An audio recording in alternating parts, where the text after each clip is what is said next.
Bonjour à tous mes mind people. Vous allez bien? Moi, je suis là. Je ne suis pas contente. Non, je ne suis pas contente. Bon lundi 10 mars chez tout le monde. Tu as vu le titre. Tu t'es assise. Il faut liker la vidéo là. Et puis, il faut taguer au moins 10 personnes sous cette vidéo là. Il faut la publier. Parce que il faut qu'on se parle dans cette communauté là. Je n'ai jamais vu une communauté aussi minable que la communauté à laquelle j'appartiens. Son femme, son garçon, il n'y a pas un pour rattraper l'autre. Vous êtes tous et toute une bande de nullards et de nullades. 8 mars qui est passé avant-hier samedi là. 8 mars qui est passé avant-hier samedi là. Vous avez compris 8 mars là comment? Mes sœurs africaines, 8 mars qui est passé hier là. Vous avez compris ça comment? Parce que je n'ai pas compris 8 mars là. Le 8 mars a été décrété en 1977 par l'ONU, Journée internationale des droits des femmes. Vous les Africaines, vous les femmes africaines, vous avez compris cette journée-là comment? Faites. Et puis vous fêtez. Je me réveille le matin, j'envoie ma vidéo et puis je vais faire ce que j'avais à faire parce que j'avais des prestations à faire. Et puis, le soir, je rentre chez moi, je suis assaillie de bonne fête des femmes. Bonne fête des femmes. Mais même people en WhatsApp. Bonne fête des femmes. Bonne fête des femmes. Je n'ai pas parlé. J'étais énervée. Je vais sur TikTok. Je vois des influenceuses. Je vois des coachs. Nos artistes. Tout le monde est à portée pagne. De 8 mars en Côte d'Ivoire. Chacun a fait son modèle. Il y a des côtes, même elles ont cousu à billes. On dirait qu'elles vont s'envoler. Tu vois des artistes. Je vois l'artiste Vital qui s'en va voir la chanteuse Aïcha Kone. Ils ont dressé poulet, ils ont mis poulet, ils ont en train de manger. Elle a porté pain de 8 mars. Pain de 8 mars là, de Côte d'Ivoire là. Il y a son bleu, il y a son violet, il y a son orange, il y a son jaune, il y a son noir, il y a son, il y a toutes les couleurs de l'arc-en-ciel. Chacun, et puis ça fête, et puis la fête quoi? Les gens fêtent. Vous mettez musique, on dit même dans les maquis, musique, ça danse, les boîtes de nuit. Je dis que un déferlement de misère sur les réseaux sociaux. Je dis, mais attends. Mais qu'est-ce qui se passe dans cette communauté? Et hier, j'appelle le groupe de la famille parce qu'on s'appelle tous les soirs. J'appelle et puis je vois Julie est triste, ma grande soeur là, qui est juriste, qui travaille dans l'humanitaire. Elle est triste. Je dis, Julie, il y a quoi? Elle dit, mais non, je suis triste, Ange, mon âme est triste. Je dis, qu'est-ce qu'il y a? Franchement, je ne m'attendais pas à cette réponse. Elle dit, mais est-ce que tu as vu la célébration du 8 mars en Côte d'Ivoire? Les gens n'ont pas compris, Ange. Les gens ne comprennent pas le message du 8 mars. Les gens sont en train de fêter. Tu vois, ça porte des pagnes. Et puis, ça fait des discours à 2 balles. Et puis, c'est toujours la même situation de la femme. Mais je n'arrive pas à comprendre. Et elle était triste. J'ai pensé que j'étais la seule. Dieu merci, je ne suis pas la seule. Je vois dans les commentaires, sur YouTube, sur ma vidéo de YouTube, bonne fête de la femme, bonne fête Ange. Qui vous a dit que 8 mars là, on fête la femme? Oh non, mais les femmes africaines, vous me décevez. Qui vous a dit que 8 mars là, c'est votre fête? 8 mars là, c'est pas fêté. Parce que je n'arrive pas à comprendre. Avec des pagnes là. C'est-à-dire que vous, les femmes africaines, toute votre vie là, c'est pagne. Il n'y a que le pagne qui vous définisse. Pagne, et puis pagne, et puis pagne. Vous avez fini de porter les pagnes là. Mais est-ce que vous comprenez le sens profond de cette journée-là? Vous êtes tellement bête. Je vais vous expliquer. Le 8 mars là, c'est une journée comme ça qu'on a utilisée pour que l'humanité s'arrête un temps soit peu et réfléchisse un peu à la condition, aux conditions de la femme. Où est-ce que ça a commencé? Ça a commencé aux États-Unis avec le Women's Day. On appelle ça le Women's Day.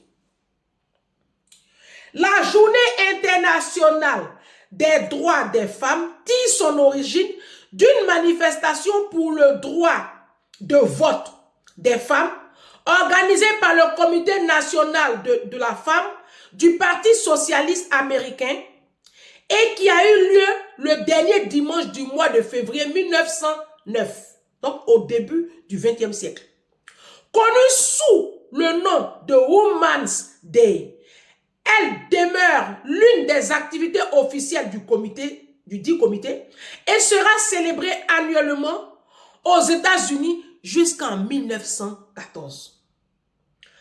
En Europe, en 1910, à l'occasion de la deuxième conférence internationale des femmes socialistes à Copenhague, en Allemagne, Clara Zetkin, alors présidente du secrétariat international des femmes socialistes, propose l'instauration d'une journée des femmes qui sera célébrée chaque année pour servir de propagande. Il faut comprendre le français. En vue de l'obtention du droit de vote des femmes. Cette proposition est approuvée à l'unanimité par les délégués des 17 pays présents. On va maintenant continuer. La journée internationale des droits des femmes, ça j'ai déjà dit ça.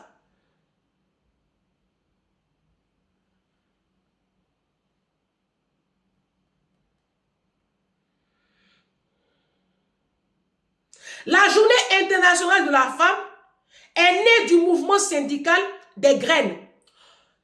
Les graines ont été plantées en 1908, 1907, 1909 là-bas. Lorsque 15 000 femmes ont défilé dans les villes de New York, qu'on appelait le Women's Day, pour réclamer une réduction du temps de travail et puis le droit de vote. Les meilleures conditions aussi, les meilleures conditions salariales. Voilà. Maintenant, quels sont ces droits-là que l'humanité, que les femmes veulent? Quels sont ces droits-là? On a ici 5 droits que les femmes manifestent, que les femmes réclament depuis les années 1800, vers la fin des années 1800, début 1900. Ces droits comprennent le droit de vivre libre de toute violence et discrimination. Le droit au meilleur état de santé physique et mentale. Susceptible d'être atteint. Le droit à l'éducation et à la formation. Le droit à la propriété. Parce que vous savez que dans certaines communautés, quand tu es femme, tu ne mérites pas. C'est aux hommes seulement on donne. Le droit à la propriété. Le droit de voter et le droit à un salaire égal.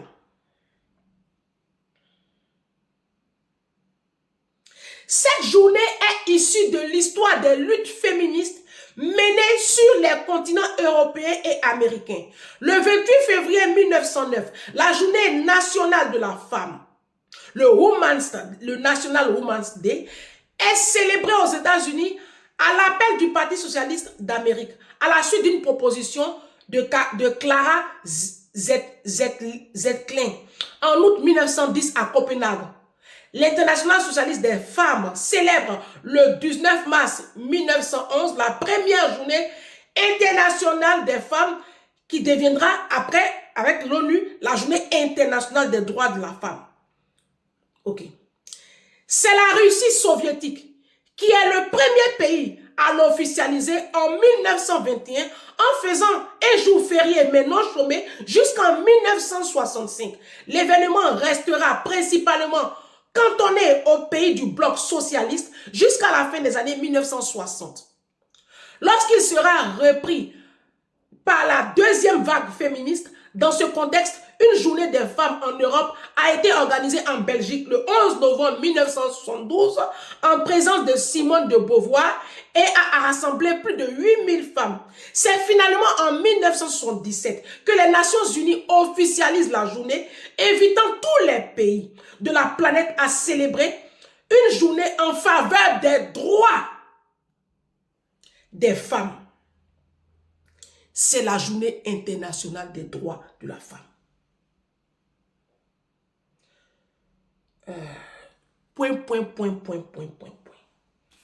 On n'a pas dit ici que c'est journée pour manger poulet, pour aller boire bière, pour festoyer. Vous fêtez de quoi? On parle de vos droits qui sont assujettis. On parle de... Mais est-ce que ça va chez vous? C'est un combat. Hier, mon petit frère m'envoie une publication. Il m'envoie une publication. Hier dimanche soir, là, vers 21h, je vois mon petit frère m'envoyer un truc. En fait, c'est ma patronne qui est DRH, mon ancienne patronne du 10e là. J'en parle souvent dans mes vidéos. Pas celle de Poissy. Celle de Poissy, elle est trop petite même devant celle du 10e. Ma patronne du 10e là, elle est DRH d'un grand groupe du 440. Quand tu arrives à la Défense comme ça là, il y a une grande tour à la Défense, le nom de l'entreprise est écrit en haut. Elle dirige tout ça, la DRH là. Elle manage plus de 3000 personnes. Donc, il envoie il envoie une publication. Elle est là, la publication. Je vais la lire.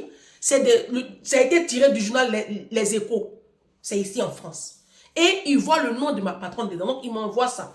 Et c'est ma patronne maintenant qui est en train de militer ici en France pour que les femmes... Parce que même ici en France, les femmes n'ont pas le même salaire. Même quand elles ont le même poste avec les hommes, il y a une différence au niveau de la masse salariale. Et ma patronne appartient à un groupe qui est en train de militer pour ça. Donc, elle dit ceci. L'évolution des mentalités se fera sous la contrainte, estiment les observatrices interrogées par le journal Les Échos. Là, et maintenant, c'est ma patronne qui parle. On a mis les guillemets, c'est elle qui parle ici. La majorité des boîtes ne feront rien. La majorité des boîtes, elle parle des entreprises, ne feront rien si elles n'y sont pas obligées. Tranche, DRH du groupe, du grand groupe, C'est ce qu'elle dit ici. En témoignage de la loi Rixin, qui portait, elle, sur une meilleure représentation des femmes dans les instances dirigeantes et qui a déjà commencé à porter ses fruits. Ce texte a fixé l'objectif à 30% des femmes dans ces postes à responsabilité d'ici 2030. Donc, c'est ma patronne qui a été interviewée par Les Échos. Et donc, mon petit frère m'a envoyé le truc là. Et il a vu son nom. Je ne peux pas vous donner son nom ici. C'est un combat, même en France. Il y a encore 2 semaines, il y a une femme en Côte d'Ivoire, une femme ivoirienne, qui a été frappée à Abidjan par son mari. Il l'a frappée jusqu'elle traînait par terre comme ça. Les voisins sont venus. Je vous raconte une histoire vraie. Et on l'a emmenée à l'hôpital. Elle est restée là-bas. On parle, je vais vous montrer des vidéos parce que ça me fait mal. Je vais vous montrer des vidéos. Vous allez comprendre que nous sommes très loin de gagner cette bataille et qu'il y a encore du travail à faire. Et que c'est nous les femmes qui devons nous lever. Dans ma vidéo du 8 mars, là, j'ai parlé de comment elle s'appelle? Rosa McKinley Parks. J'ai parlé de cette afro-américaine là, de 42 ans. En pleine ségrégation raciale qui a dit que dans le bus, elle ne se levait pas. Et ça a été un déclencheur dans cette histoire de ségrégation raciale là. Parce que l'esclavage avait été déjà aboli. Mais Rosa McKinley Parks a affronté un système opaque. Donc, la journée internationale des droits de la femme là, ça tire sa source depuis les années, fait 1800, début 1900, avec le droit de vote de la femme, parce que la femme n'avait pas le droit de voter. Choisir les gouvernements, les trucs, elle n'avait pas le droit ici en Europe. Alors en Afrique, on n'en parle pas. Hein? D'accord? Donc voilà un peu, et petit à petit, avec l'avènement des médias, des réseaux sociaux, des associations, on a Amnesty International aussi, qui est là et qui crie son ras-le-bol. Donc avec toutes ces organisations internationales-là, et avec l'ONU, les choses commencent à bouger. Mais le plus gros boulot, c'est dans notre communauté africaine. Le problème est là, il est présent. Et puis vous fêtez. Qui vous a dit que c'est pour faire fête? Vous sortez pagne. On fait quoi pagne? On va faire quoi pagne? On doit aller sur le terrain, informer la femme africaine qu'elle a des droits à faire valoir. Elle a droit à la formation, elle a droit à l'éducation, elle a droit à dire non au mariage forcé, elle a droit à dire non à l'excision, elle a droit à dire non au VIOL, au mariage précoce. La femme africaine a des droits à faire valoir. Vous avez le droit de divorcer quand les mariages sont toxiques. J'ai ma petite soeur à Abidjan qui m'envoie audio. Si je mets l'audio, ce n'est pas intéressant parce qu'ils vont la reconnaître. Et elle occupe un poste, on ne doit pas la reconnaître à Abidjan. Donc, pour le 8 mars, là, avant le 8 mars, elles sont allées dans un hôpital psychiatrique à Abidjan. Arrivées là-bas, il y avait plus de femmes que d'hommes dans l'hôpital psychiatrique. Elle a dit que l'hôpital psychiatrique comptait 70% des femmes, non, 75% des femmes, 25% d'hommes. Je dis ah bon, elle dit oui. Et sur les 75% des femmes, pratiquement 60% sont là à cause des foyers toxiques. Elles sont en dépression, il y en a qui ont perdu la tête. Parce qu'elles ont été dans des foyers où on les a opprimées, on les a brimées. Il y a une là qui est là-bas, son mari a marché sur sa tête, donc son cerveau a été touché. Bon, des histoires comme ça, à Abidjan. Et puis vous êtes là, vous fêtez. Je vous fais écouter plusieurs vidéos. Vos vidéos à la con, vous avez mis sur les réseaux sociaux, là, vous allez enlever ça. Vous m'appelez ça des artistes et des influenceurs. Mais quel genre d'artistes et d'influenceurs êtes-vous? Vous ne comprenez même pas le sens profond de cette journée décrétée là, par l'ONU. On vous parle des droits de la... Nous sommes tous issus d'une femme, hein? On est nés d'une femme et on a des enfants, on a des petites soeurs, on a des mamans. Regardez comment les droits de la femme sont bafoués. Regardez comment les hommes éteignent les destinées de beaucoup de femmes dans les foyers. Comment elles sont maltraitées dans les foyers, abusées sexuellement, sodomisées, VIOL, par leur propre mari. Comment les femmes n'ont même pas, elles n'ont même pas le pouvoir. Regardez dans les entreprises à l'époque, même ici en Europe, là où elles ont commencé à se lever. Parce que même dans les entreprises, elles étaient ouvrières ici, elles étaient beaucoup ouvrières. Sur la même chaîne de production, si par exemple, elles sont payées par exemple à 100 €, je prends un exemple, l'homme était payé à 400 €, alors qu'ils font le même travail. Et c'est là que les femmes ont commencé à dire non. Et on est en train de se battre pour ça. L'analphabétisation de notre population. Dans les contrées en Afrique, la petite fille ne va pas encore à l'école. Les petits garçons, eux, ils ont quartier libre. Ils peuvent aller faire des grandes études. Mais les petites filles, on les retire du cursus scolaire pour les donner en mariage. Et on est en train de lutter pour ça. Et puis vous fêtez. Vous fêtez quoi? Bon sang, vous fêtez quoi? Les messages que vous m'avez envoyés là, supprimez.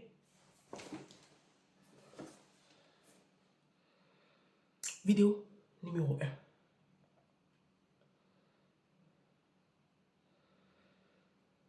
Où sont les vidéos là? Quand je vais vous montrer les vidéos là, vous allez supprimer vos bêtises que vous m'avez envoyées là.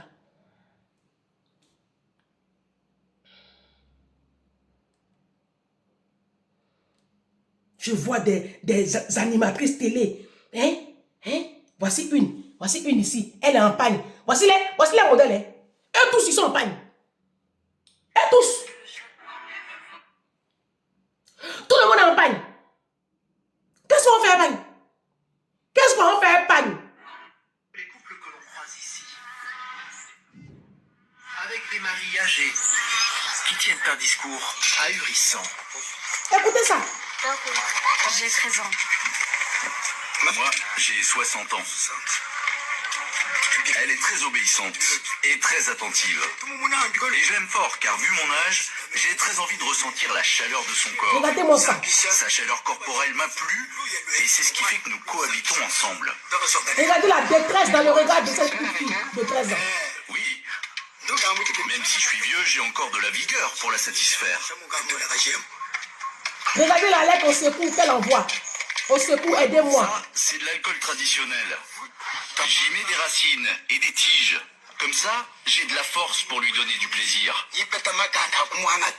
Des aphrodisiaques, très utilisés par les hommes de la région. Mais elle est mineure. Vous n'avez pas honte? Honte? Je ne suis pas le premier à être avec une jeune fille.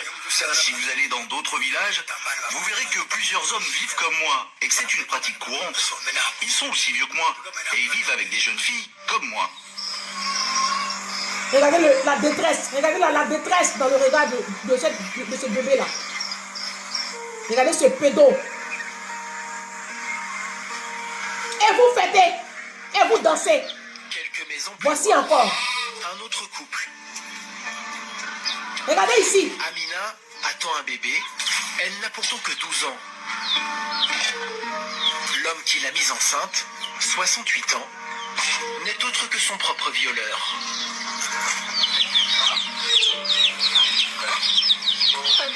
Quand il a voulu coucher avec moi, je n'avais rien à manger.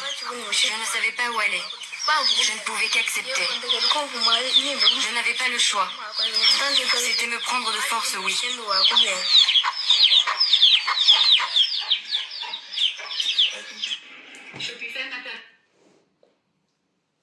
Avec tout ça là, vous vous fêtez. Vous portez pagne.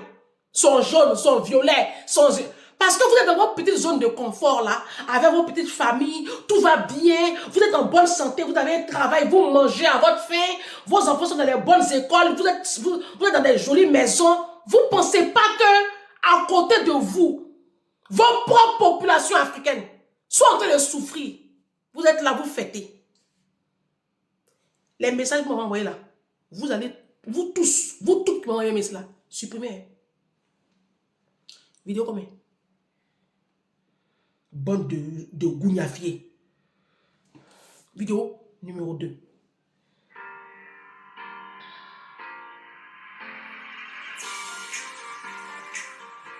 Oh, attends. On nous a dit, on va vous exciser. Ils ont fait sortir à la veille tous les hommes de la famille de la maison. Et les tantes sont venues à la veille, ils ont préparé et ils ont commencé la cérémonie. Et tôt le matin, on est passé chacune après l'autre. Ce qui fait que j'étais au CM1, CM1, CM2. J'étais excisée à l'âge de 10-11 ans. C'était pendant les Arrêtez de m'envoyer les messages là. En Côte d'Ivoire, mes soeurs, mes cousines, on était une quinzaine de filles. Il n'y avait pas de médecin. C'était des dames qui vous excisent avec une lame et avec des poudres magiques. C'est des feuilles ou des plantes qui sont séchées. Après l'excision, on vous met ça sur la plaie qui vous brûle. Et soit il y en a qui mettent un peu de l'alcool, 90 degrés sur la plaie. Pendant l'excision, j'ai ma petite soeur qui me suit. Elle est décédée, père à son âme. Sa petite soeur est décédée. Qui a eu une hémorragie. Elle a eu une hémorragie, elle est décédée. Pendant ce temps, vous vous fêtez. Vous portez les pagnes. Chaque influenceuse fait son défilé sur les réseaux sociaux. Vous avez des likes, vous avez des vues. TikTok va vous payer. YouTube va vous payer. Vous ne militez même pas pour la cause, la véritable identité de 8 mars. Vous utilisez cette fête-là à vous-même, vos propres fins. Vous êtes des démons. Je n'ai pas encore fini. Vidéo combien? Numéro 2. Vidéo numéro 3. Il me dit, t'es belle, t'es sexy comme ça, tu m'excites. En une fraction de seconde, il s'approche de moi, il me plaque contre le mur, il me pénètre de force. J'ai crié, mais il n'y a personne autour de toi. Il avait fait son affaire et il sort de la pièce. Il avait à nouveau fermé cette porte d'entrée, à clé, avec le cadenas. Je me dis, bon, t'es coincée. En deuxième année, du coup, éducatrice spécialisée, je suis allée en stage à l'étranger du mois de janvier 2024 à avril 2024. Et je suis tombée sur une association qui m'a répondu rapidement. Ils m'ont dit que j'allais pouvoir avoir un stage auprès d'enfants en école maternelle, auprès d'enfants en situation de handicap. Donc je me suis dit, ça correspond. Au Bénin. En Afrique, au Togo. en stage. Au Togo ou au Bénin. Vous cherchez une voiture d'occasion? D'accord? Vidéo combien? Vous connaissez les blancs, non? Elle veut aller voir l'Afrique. Elle travaille avec les personnes en situation de handicap. Donc, elle va là-bas pour faire son stage et pour apporter aussi ses compétences. Et arriver là-bas, il y a un Togolais ou un Béninois là, qui l'a. VUL. C'est pas aller quelque part. Hein. Vidéo. Après les travaux, elle s'active pour la préparation du repas du soir. Pendant ce temps, Jean, son mari, veille sur 3 de leurs 4 enfants.